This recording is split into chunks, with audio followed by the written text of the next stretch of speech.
আসসালামু আলাইকুম। যারা কলিং ভিসা মালয়েশিয়াতে যাবেন তাদের কিন্তু মেডিকেল প্রথমে করতে হয়, তারপরে আপনাদেরকে কলিং পেপার হাতে পেতে হয়, মানে কলিং পেপার হয়েছে কিনা সেটা জানতে হয়।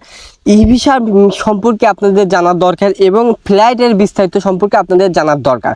তো আজকে দেখুন আমি স্ক্রিনে দেখা যাচ্ছে 4টি বিষয় আপনাদেরকে ক্লিয়ারভাবে বুঝিয়ে দেবো যে সমস্যাগুলো আপনাদের সব থেকে বেশি হয়ে থাকে। আর একজন মানুষের বিদেশে যাওয়ার জন্য সব থেকে 4টা জিনিস প্রয়োজন এবং এই 4টা জিনিস যখন কমপ্লিট হয়ে যাবে তখন কিন্তু একটা মানুষ বিদেশে যেতে পারবে। তো আপনাদেরকে মেডিকেলের মেয়াদ সম্পর্কে প্রথমে বলবো, যে সমস্যার সুবিধাগুলো কী কী আছে সেগুলো বলবো। এরপরে কলিং পেপারের মেয়াদ সম্পর্কে বলবো, মানে কতদিন মেয়াদ থাকে কি না থাকে। তারপর ই ভিসার মেয়াদের বিস্তারিত বলবো, কি কতদিন থাকে না থাকে। তারপর ফ্লাইটের বিস্তারিত বলবো, কি জন্য ফ্লাইট হচ্ছে কি না হচ্ছে। তো সব কিছুই আজকের ভিডিওতে আপনাকে ক্লিয়ার করে দেবো। এক ভিডিওতে আমি সব কিছুই দিয়ে দেবো অল্প টাইমে। তো অবশ্যই ভিডিওটা মনোযোগ দিয়ে খেয়াল করবেন।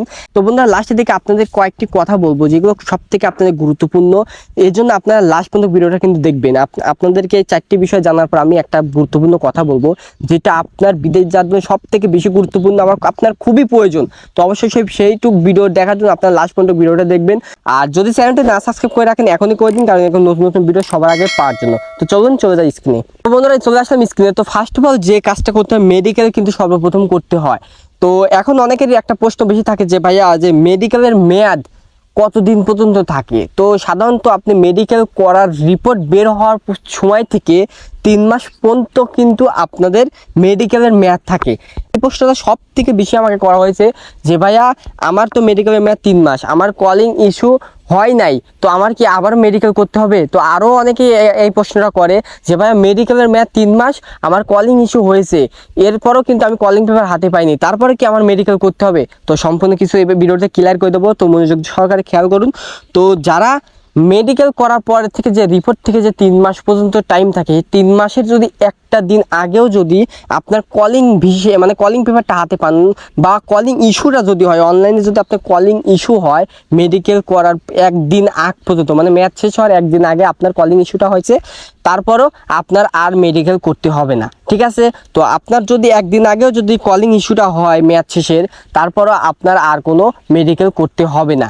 আর যদি আপনার 3 মাসের মধ্যে কলিং ইস্যু যদি না হয়, আপনি কলিং পেপার যদি না পান, তো কলিং ইস্যু এক কথা অনলাইনে যদি না হয়, তাহলে কিন্তু আপনার মেডিকেল পরবর্তীতে আবার করতে হবে। তো অবশ্যই 3 মাসের মধ্যে আপনার কলিংয়ের ইস্যুটাও হতে হবে। মেডিকেলের মেয়াদ 3 মাসের ভিতর আপনার কলিং ইস্যু হতে হবে। তো এখন অনেকে কলিং ইস্যু হয়েছে, মানে কলিং পেপারটা হাতে পেয়েছেন, কলিং ইস্যু হয়েছে, কিন্তু অনলাইনে চেক দিতে পারছি না। যদি এই বিষয়ে যদি ভিডিও চান, তাহলে আমি এর পরবর্তী ভিডিও দেবো। অবশ্যই কমেন্টে জানাবেন যে কলিং ইস্যু কীভাবে অনলাইনে চেক দেবো, তো আমি সেই বিষয়ে একটা ভিডিও দেবো।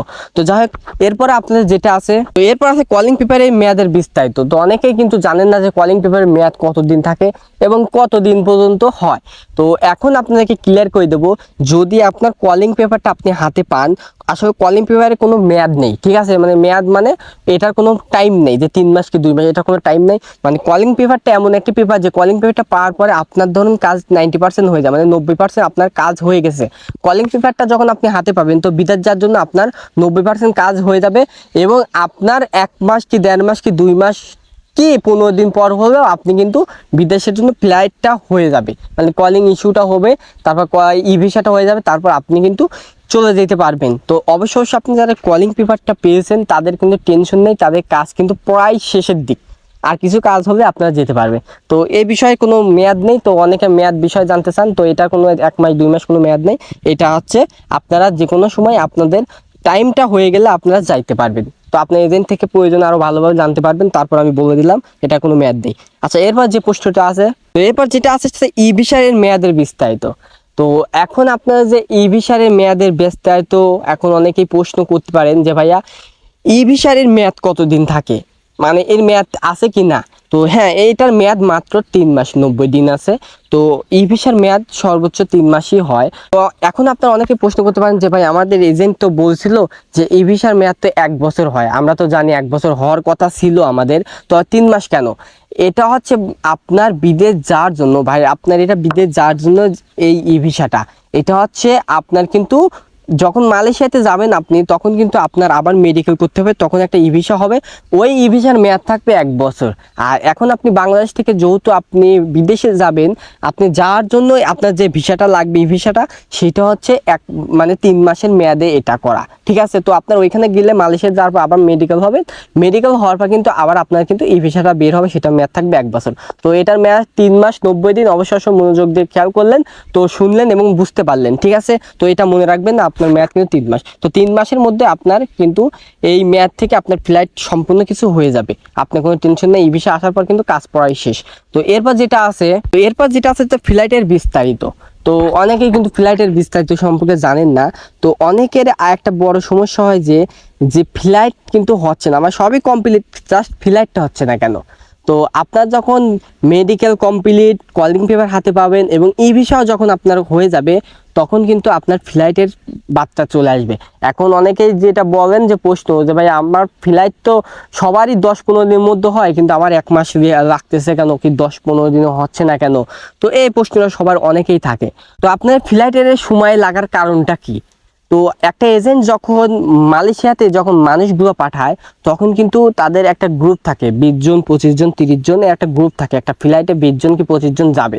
তো সেই 20-25 জনের মধ্যে যদি কারো একটা সমস্যা হয়, ধরুন কারোর টাকা দেওয়া একটু দেরি হচ্ছে, বা কারোর অনেক বিষয় সমস্যা হয়, যে সমস্যাগুলো হচ্ছে, আর তারা কিন্তু কাগজপাতির সমস্যা হয়, কারো আবার মেডিকেল প্রবলেম হয়েছে, দেখা গেছে সব কিছু কমপ্লিট, ফ্লাইট হবে, তখন মেডিকেলের সমস্যা হয়েছে, তার জন্য কিন্তু ফ্লাইটটা থেমে থাকে।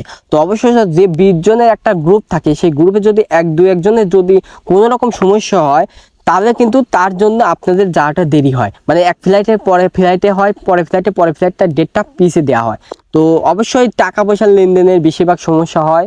তো এই টাকা পয়সার সমস্যার জন্যই কিন্তু আপনাদের এই যাওয়াটা লেট হয়ে যায়। এই জন্য আপনাদের কারো 15 দিনের মধ্যেই হয়ে যায়, যদি সবার গ্রুপের কমপ্লিট 15 দিনের মধ্যে হয়ে যায়, কারো 30 দিনের মধ্যে হয়, কারো 2 মাসের মধ্যেও হয়। তো এরকম তো কোনো টেনশন নাই, আপনারা যখন সব কিছু কমপ্লিট হয়ে যাবে, ফ্লাইটের মেয়াদের কথা বলবে, তখন মনে করবেন যে ফ্লাইট হবে। আর ফ্লাইটের মেয়াদ বিষয় কোনো কথা নাই, এগুলো হচ্ছে আপনার এজেন্ট যখন আপনাদেরকে বলে দেবে তখনই আপনারা যাইতে পারবেন, ঠিক আছে।